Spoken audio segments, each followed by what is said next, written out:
The American president promised tariffs, claiming trade across the Atlantic was a one-way street, and this afternoon he made good on his promise.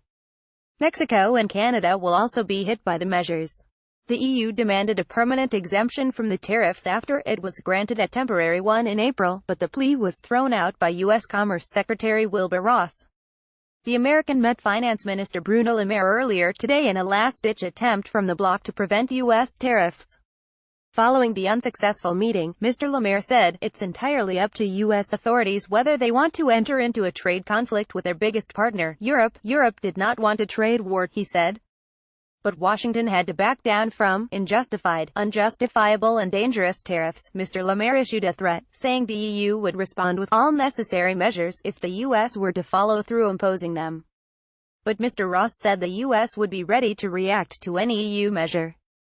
He said, "If there is an escalation, it will be because the EU would have decided to retaliate. The next question would be, how will the president react?"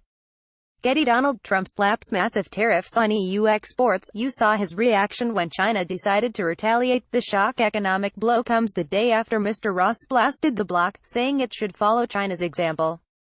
Referring to the on-again, off-again trade talks between Washington and Beijing, Mr. Ross said, "China is an interesting case in point. They are paying the tariffs. They came into effect in March and they haven't used this as an excuse not to talk. It's only the EU insisting we can't negotiate if there are tariffs." Getty: Donald Trump looks also set to hit German car exports to the U.S. The U.S. administration has been trying to increase pressure on the EU to force it to negotiate tariffs. Among the concessions Mr. Trump's entourage is seeking, there is an agreement on a quota that would limit European steel and aluminium exports to the U.S. The White House is also interested in seeing the 10% auto tariff lowered, for which it would be ready to grant an exemption to the EU from the steel tariff.